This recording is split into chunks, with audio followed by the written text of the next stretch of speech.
Hi there guys, what's going on? Good morning from Dhaka, Bangladesh. Today I'll be reviewing Dior Fahrenheit once again, but this time is going to be a little bit different because I have a different batch today. And I love doing different batches because different batches sometimes offer different fragrance altogether, because some of the notes perhaps in vintage formulation was really amped up, where the newer formulation will be changed to make it more modern. So there's a lot of interesting thing going on. Okay, so Dior Fahrenheit is a fragrance that I really treasure, and I consider it as one of the most, if you tell me, ask me, this is like Hall of Famer. Dior's one of the best fragrances, hands down. Dior Intense and Fahrenheit. These two for me are the master class. Followed very closely by, I would say, Eau Sauvage line, especially the Parfum. I love that. So let's review the 2012 version. Okay. Yes, I'm on hunt for some vintage stuff. I'm going around, shopping around, and then looking around and asking people. So I'm getting a little bit lucky. When you do that, if you put a little bit effort, you find fragrances. So the box that I have, this is a 200 ml version, and the box that I have, I think this is 2012, so it's almost 9 years. Okay, 8 9, yeah, almost 10 years now, 1 decade. So the color faded out a little bit. Okay, so this box, if you see it now, it's get a little bit pinkish because of the light. I took out the sticker CD Fahrenheit. So nowadays, if you see, I have a 2016 version, which was my oldest one. Okay, they have now 2020 newer version. This is 2016 version that I have, and I had a little bit juice left, so I always look for, like this was pretty good. This is more floral. 2016 was more floral. We'll talk about it, but the newer batches will have dark here, black here, and then red, dark red. This is the newer box. Okay, previously, if you go older, boxes are different. So the very vintage batch, I don't know, I can never find it. The very first batch with that kind of like a different kind of cap, those were the OGs. So this one, 2012, I was pretty excited when I tried it. It felt good, good vibes. So if you find these, I'll put a picture of this box and the bottle version. Try to find it. This is pretty good stuff. Okay, 200 ml. Lucky for me, lot of juice. Okay, I always take out the sticker and put it with a plastic. And let me tell you my batch. It's 2102 or 2T02. Anyway, I checked it in Check Fresh. This was 2012. So here you go. The bottle basically is not much different, but it looks huge. If you know my Victory, Pakura Invictus Victory huge bottle. So 100 versus 200 ml. This is 2016. This is 2012. Okay, and basically everything else looks the same. Like this has iconic bottle, sunset theme, red, fades down to sunset orange or yellow color. It says Dior Fahrenheit, and the sprayer works really good. These sprayers are some of the special sprayers, really easy to spray. I have cool water night dive there. Okay, let's spray this here. Really good spray. You can spray a lot, you can spray a little bit also. This is the good things about Dior Homme and Fahrenheit sprayers. And it clicks onto place, says CD on the cap. Let that settle down. Base looks like that. Okay, so when I tried it, I basically was looking for Fahrenheit. I know for a very long time already, 6 years. What I can tell you about my 2016 Fahrenheit, it opens up huge petroleum note as well, but it fades out very quickly. What you remain with mostly is the vetiver, leather, and I think is that huge dosage of floral. Okay, it is a manly floral perfume. So whenever I wore it, that dry down, even 2016 lasts a pretty long time, projects like crazy. If you wear 5-6 sprays, you can project in a whole building. Okay, so from ground floor until 10th floor, people can smell you. And I got compliments from this, from my friends and my colleagues, fellow frag heads. So Fahrenheit always impressed others. This is a very unique perfume, very masculine, and cold weather, basically you can wear it.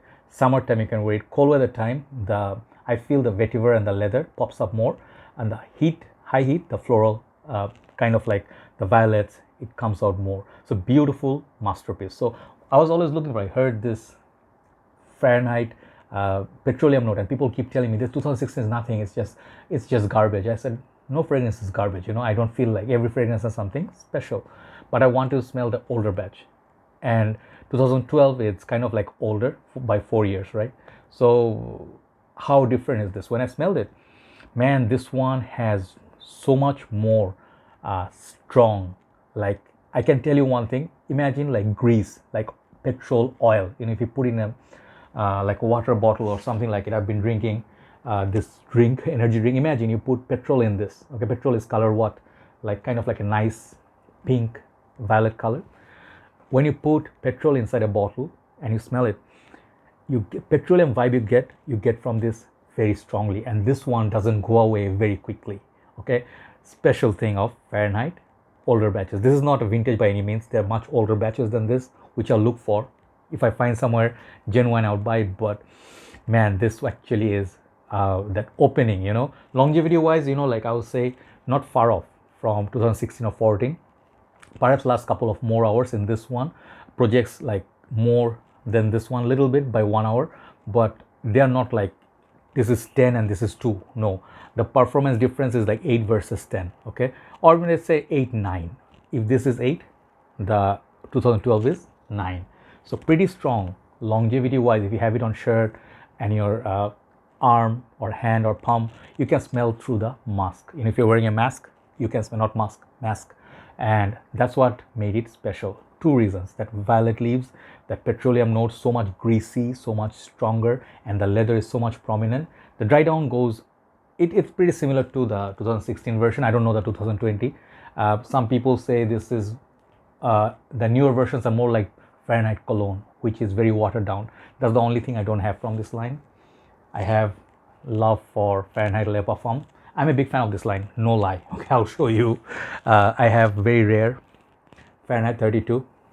Okay, I have a couple others which I really feel completes my collection is Fahrenheit Absolute. I love that one, very rare. And the last one I'll show is Aqua Fahrenheit. This one is for summer solely. The grapefruit in this is just magnificent. Okay, this has beast mode performance.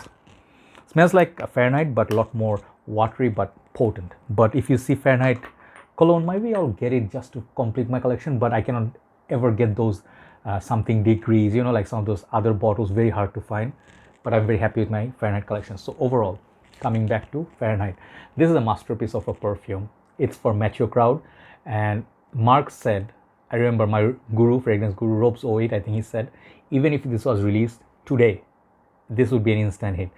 I really feel Dior should come back to this kind of path. You know, I really wish they made something like Fahrenheit, something different, like something in line with, I mean, it's not for everybody, but Gucci, Guilty, Absolute, you know, like this kind of perfumes when it's released, so much ballsy, so much like a new trend it creates. It doesn't follow Invictus, doesn't follow Sauvage. This same house is making Dior Sauvage, which I love. I love Dior Sauvage, no problem. I have a big 200 ml of EDP, EDT. It's a Compliment Garner long-lasting perfume, but safe. Fahrenheit is never safe. It was never safe. This fragrance says, come and respect me, otherwise F you.